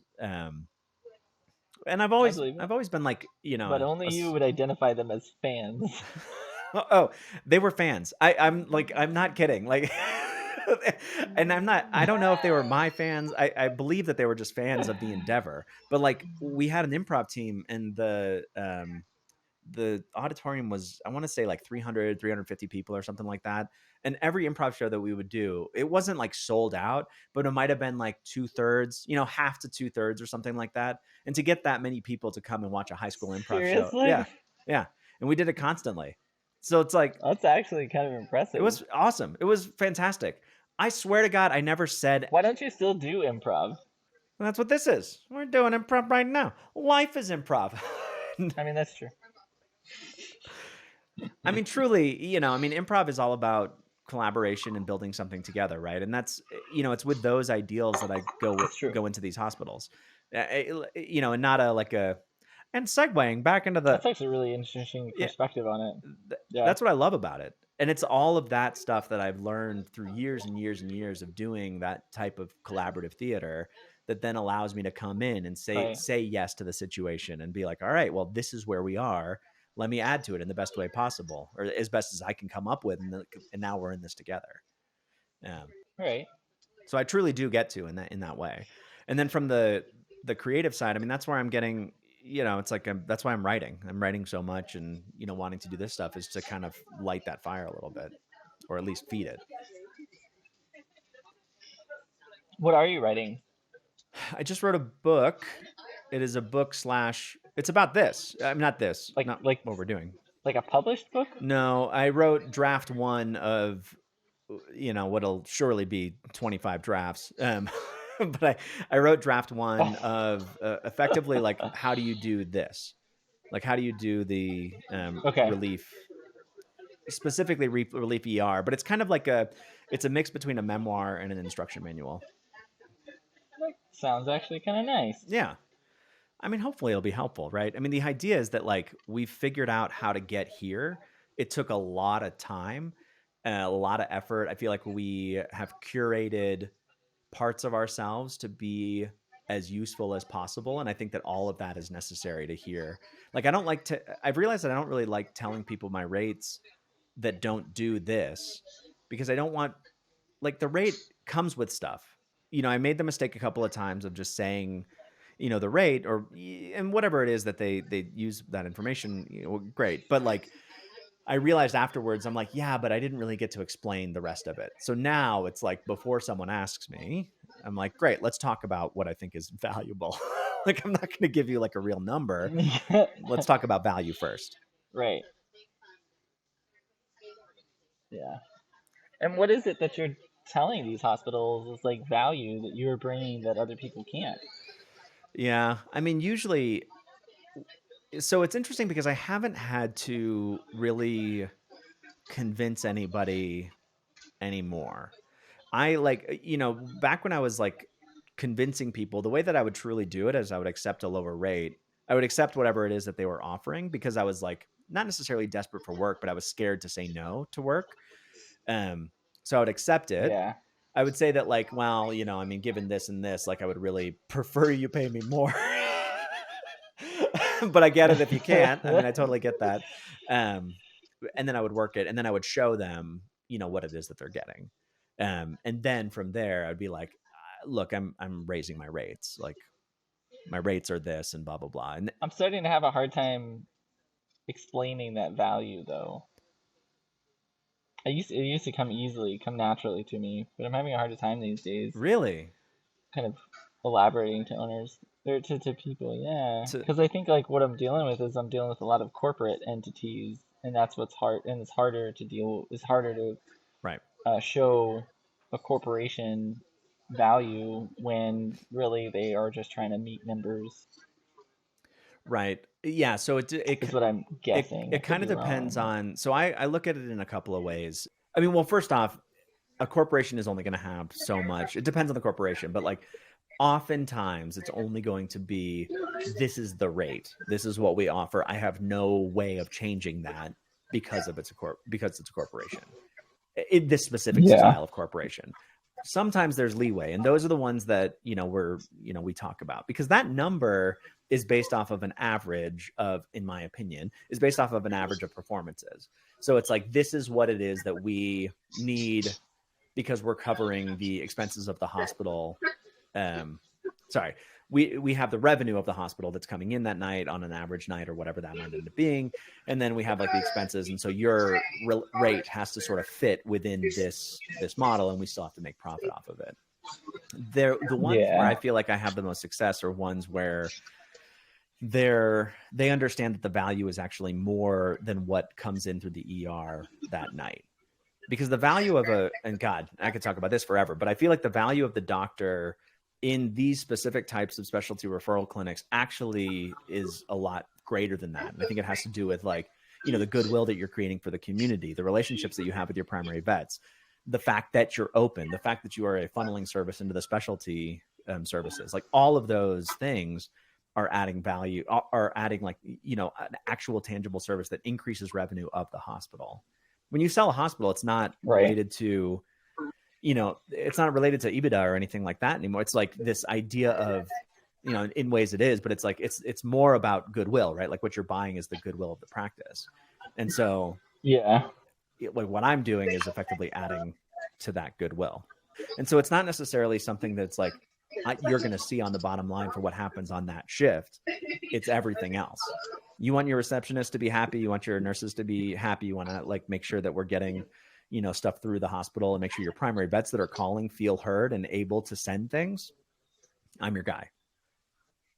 But if you just want like a warm body to be there, I'm not your person. Like you have a different value for that position. And so I cost too much. That's totally reasonable. I just don't work at those hospitals. Yeah. Yeah. I'm not sure why, like, I'm not sure what the difference, what has changed for me that I think it's just honestly been a while since I've had to like negotiate with hospitals, that I've just kind of gotten a little passive, maybe. I also think that, you know, there are a lot more of us now than there used to be. Absolutely. Yeah. And so you're getting this sort of average thing. I mean, people are going to be hesitant to offer you a higher rate because they've been burned. I mean, you talk to a lot of people, they're just like, they don't like relief, because relief, I mean, anyone can do it, which is a good thing and a bad thing. We're offering something different. Yeah. I've always had a hard time negotiating. I don't know. I usually just set the boundary of like, this is what I'm willing to accept. You know, I don't feel like I did use. No, you're gone again. No. Technical difficulties. Please excuse the interruption. Our service is having technical difficulties. Please stay tuned. Your regular scheduled program shall resume now. There you are. Hi, buddy. Yeah, I don't know either. Yeah. See, yeah, you were saying that you have a harder time now justifying that and negotiating and things, right? A little bit, yeah. I think that it's, you know, there are just a lot more people doing relief in general. There's definitely still hospitals that are really desperate, but I think that I mean, it's phenomenal that you have kind of those established relationships. You know? And I think that, you know, the East Coast, at least perceptively, the East Coast is a little bit higher value, higher market, really. Right. And I think that's what that kind of work. I mean, that's interesting. I've never had to do the bit where I come in and say, here's an absurd amount of money that I'm willing to work for. How does that sound? You haven't had to do that? Not really. I mean, I've of course done it, but again, like only in positions where I don't necessarily accept them. I don't expect them to say yes. Yeah. I've done it. How'd you end up at the rate that you're at the hospital you're at then? It's always about raising while I'm in the relationship already, because you know, or being offered things outside of it, because there are times where a hospital will offer a certain rate that is higher than what they're used to because of desperation, like, or a specific circumstance or whatever it is. Right. And if I can get in, my theory is this: if you can get into the hospital, if you can show them all of the things that you're talking about, then you can say that this is my rate, and, you know, potentially keep moving from there. I think that it is difficult to say, here is a rate that is absurdly high without actually having them actually, you know, ever see that you're worth it. Yeah. Yeah. Do you think what we've been doing, relief wise, is continuing to be different? I know we've kind of talked about it a couple different times about like how some of our colleagues don't seem to want to see cases and things like that, but are you working a lot of overnights or? Yeah. Yeah. I think that tends to be the big difference too, is that, you know, willingness to work overnight seems to be another big factor. Sure. I envy those swing shifts though. They're so much easier. I guess I like the overnights. I mean, I found the thing that I enjoy doing, and it turns out that there's like a nice value on it. So, but truly, I mean, for me, it really is like, I wouldn't be willing to do it for under a certain amount. Like I've sort of set this amount for myself where I'm like, this is what justifies it. This is how I find the rest of the balance in my life. And if I don't make that amount of money, it's like, okay, well then I can't do this anymore. I'll do something else. Yeah. Yeah, and that might be where I'm at. I need to, but that's the problem for me is like I keep thinking about the money side of things, and I'm just like, I Well, don't know. sure. But it's like, I feel like time and money are both assets with which we purchase other things. They're both things that we attempt to accumulate as much of as possible. And then really our goals are somewhere else, right? So it's like, what is it that you're trying to get and why do you need the money that you're attempting to obtain? And that's assuming that you can't get it elsewhere, which I would already take issue with. I'm sure that you could open up a little shop where all you did was, whatever, right? Like there's businesses that you can come up with and make the same amount of money, if not more. Yeah. But outside of that thought entirely is, so like, why are we doing this for the money? What are you really looking for? Yeah. And how do you obtain that? So, I think that, we're blessed to be able to start considering those things. There's so many of our colleagues that still, I feel like you're still drowning. Now, some of that is because of poor decision making on their part, right? But some of that is just the inevitability of the situation. Sure. Yeah, I think that. Yeah. Well, I was just saying we all make choices. We're all making that choice, right? To stay like, yes, it can be overwhelming and all that kind of stuff. But that's why I don't have that job, because I don't think I could survive it. Right. Well, I was getting at, I think that a lot of our colleagues, they don't even have the concept of making, 200,000 to 300,000 is so foreign to them. Now, again, I don't think that we are that special that we can do that and they can't. I think that we have made good decisions that have allowed us to get in that position and stuff. Right. And I know that, I've got a couple of friends of mine who I know for certain are better veterinarians than me and could totally kind of do what I'm doing to a degree, but they lack certain skill sets that, like ambition, that would allow them to get into that position. And so it's not that the position they're in is like unfortunate and all that kind of stuff. It is, but it's also of their own design and their own making. Yeah, and I think that part of that is the way that the industry works. And I think there will be a correction there as well. Because they can be, it's like there is risk and, I don't know, an enterprising spirit or whatever the hell that's associated with this specific style of medicine. But you can make a good living, like a really good living, like more than we make doing GP. You can just do, like there's hospitals where they run efficiently enough that you can create that revenue. I don't know. I mean, well, I was going to take back what I was going to say, because that friend I mentioned previously who does those cosmetic surgeries, I know he banks probably more than we do by far. Yeah, and I was talking to someone who is a GP associate. Well, I was talking to somebody who was talking about someone who is a GP associate who works in Oregon or something like that. And their GP doctors working normal schedules make about $250 to $300 a year with their like production and everything.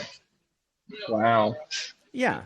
I think that it's about how the company operates. And I'm not saying they can all sort of like work that way. I'm sure that they have, whatever their thing is that have allowed themselves to get into that position. But I think that unfortunately it's this bizarre mix right now of like small business practitioners that never learned anything about running a small business, versus like large corporations that like kind of understand the business that they're in, but they're working on margins, for their shareholders.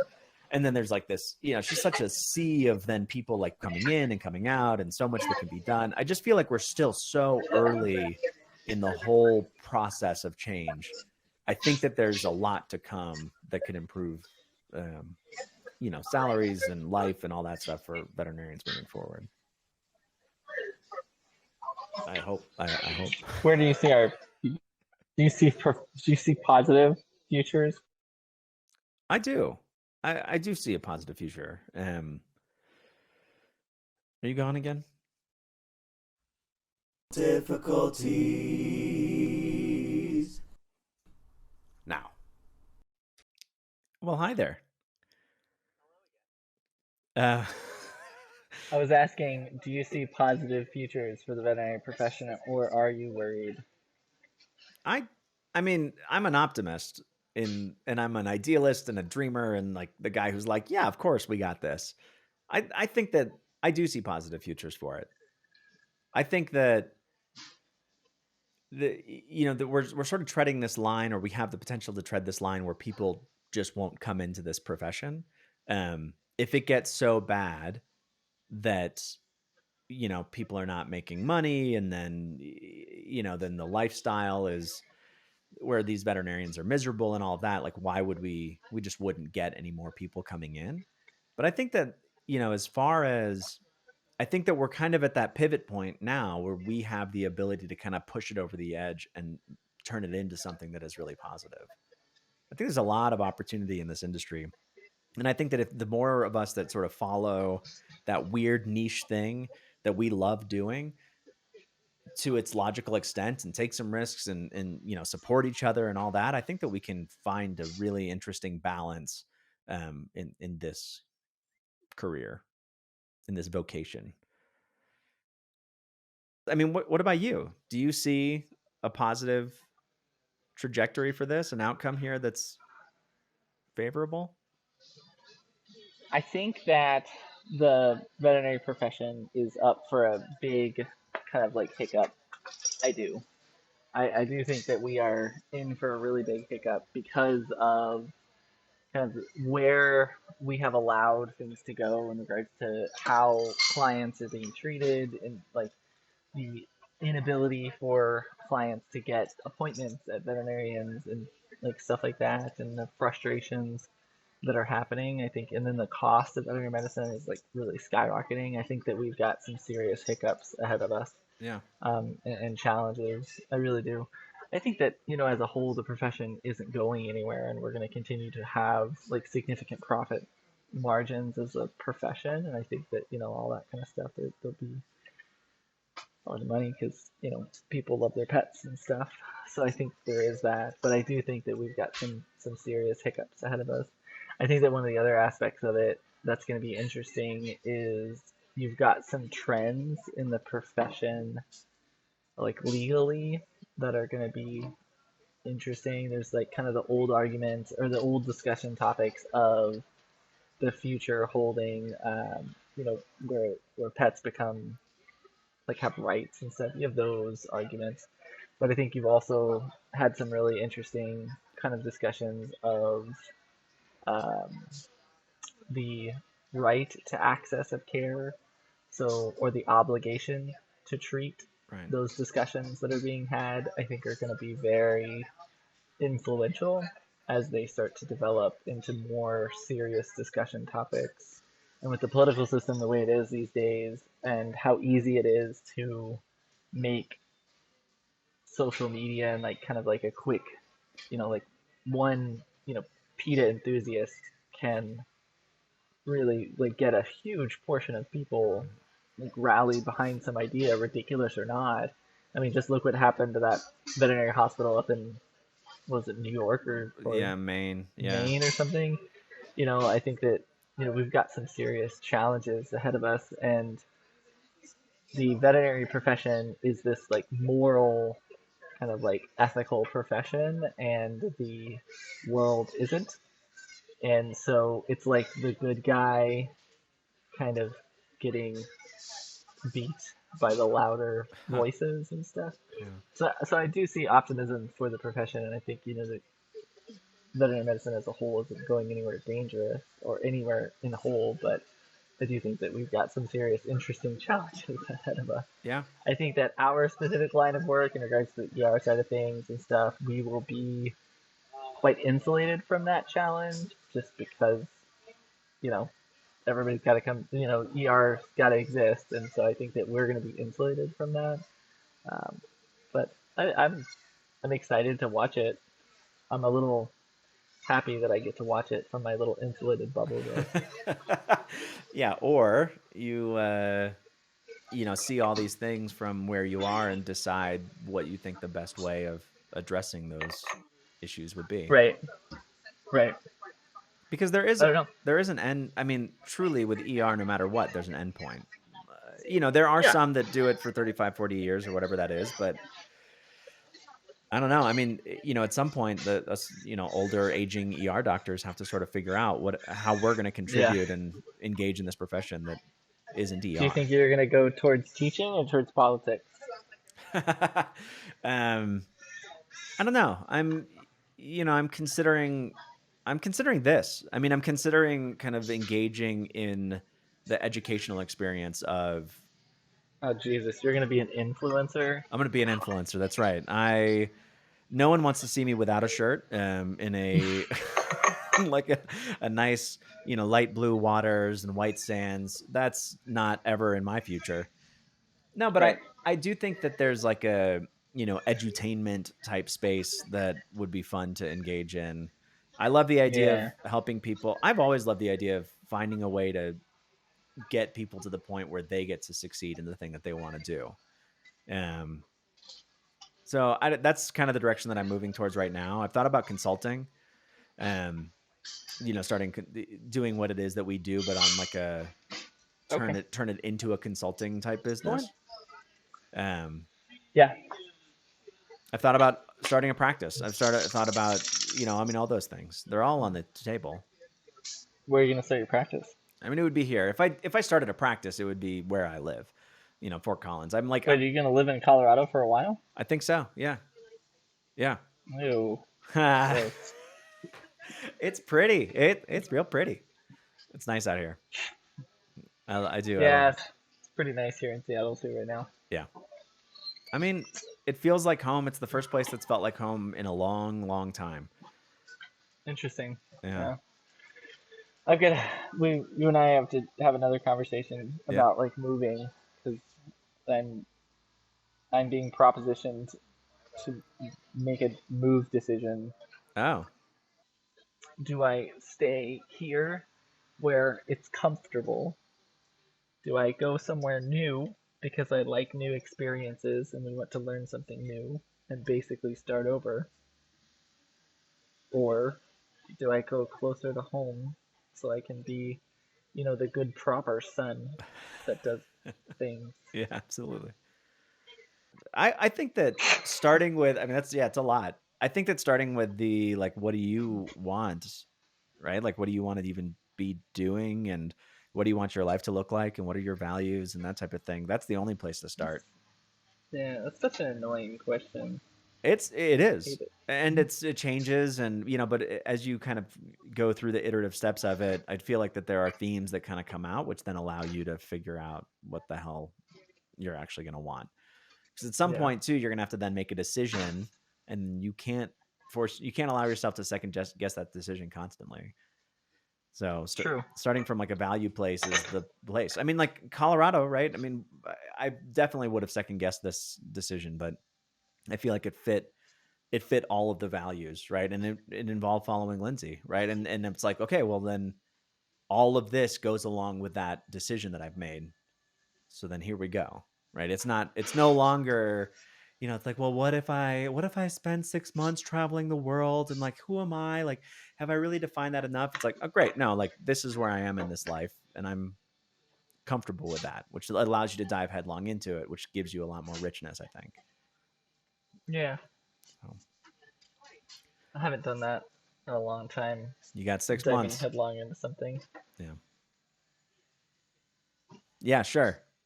Us relief folk, we're maybe not the best about commitments and Nah, we've truly honed that skill of lack of commitment. right, exactly. Yeah. I think that you're at this sort of interesting turning point. You're at this this kind of precipice where you can kind of keep on doing what you're doing, or you can do something completely different, and you're gonna have to Yeah. define what it is that even drives you, because you're a young man, right? Like, we're still young. We still have a lot of time ahead of us, so it's probably better to be living in that, whatever the decisions that we wanted to make. And I woke up yesterday morning with my back pretty achy. Didn't feel like a young man. Man, okay, I went to the gym. Before I went to the gym, I was like, I'm gonna put deodorant on to be kind to those around me. And I went one arm, and then I used the same right arm to go onto the, ipsilateral armpit, and I got a cramp. Like in my back, it like felt like I broke something. I was like, ah, ah, ah. I was like, I'm like driving to the gym. It's spazzing me. Like, I don't think I'm going to be Yeah. able to do this. I can't do it. And I'm like, I don't know what age that is, but I've reached it. Crippling cramps. Yep. Yeah. Yep. I actually have to. I've told you about my surgery, right? That got Yeah. canceled. Yeah. Yeah. So I got to reschedule that too Yeah. later in the year. Yeah. So Well, exciting. Well, this was fun. I'm glad we had this opportunity. Yeah, I look seriously. forward to sometime soon catching up again. Yeah, seriously. Thanks for doing this, Yeah. by the way. I appreciate you taking the time. I'm curious what you end up doing with it. Yeah. Yeah, me too. Me too. Are you like hoping to actually like have a set number of viewers or something, or do you just not care? Oh, no. See what it is? No. The accomplishment is the doing it, right? Like the fact that we're sitting down and doing this, man, that has allowed me to do so much more in this past like year. Is just like the process, focusing on the process. If I'm doing it, that means I've succeeded. That's it. It's valid. Yeah, I get more out of my way in that way. So no, I don't have specific viewers and all of that. It's a thing that I feel compelled to do, so I'm doing it. It'll be what it is. Cool. Yeah, man. Well, I'll see you around soon. Around soon. Thanks again. All right. Bye. Bye.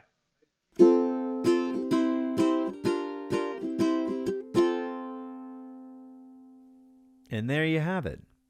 Part 2 of 2, the entire collection of William Hodges complete. I'm actually just realizing now why Doctor Who. I've never asked him, but W, William, H, Hodges, O, also part of Hodges. I've cracked the code. My mom always told me I was a smart fella. So that was our conversation.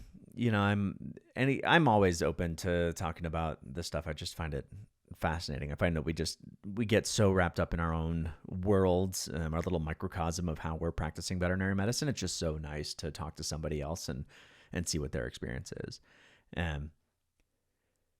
Will right now is, he's kind of in that transition phase, or what I'm calling a transition phase. I feel like there's this sort of plateau that we reach after, a certain number of years in the field, right? And I guess that's different for everybody. But you get to this point where you are mostly confident with things that you see a great landscape of things that you have no understanding of, but you at least have enough of a familiarity with yourself as well as the field itself and what your tasks are, what's required of you, that you at least know where you are.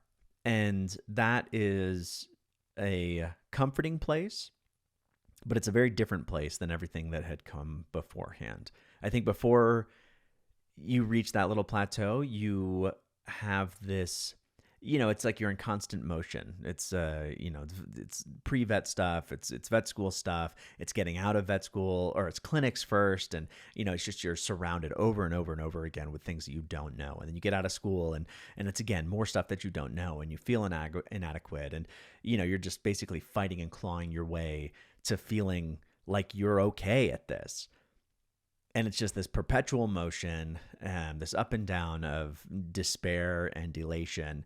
And then at some point, you kind of figure it out one way or the other. And when you figure it out, you reach this plateau that I'm talking about. And I feel like Will is at a place And maybe I am as well, like that. Where absolutely there's so much more to learn. There's so much left to do. We are by no means at the, pinnacle of our understanding, but we are at a place where we kind of get it. And the question is, what do we do from here? Do we dive in more? Do we keep doing this? What do we learn? How do we build ourselves even more? What's next? Or do we move on and figure out whatever the next piece of our journey is?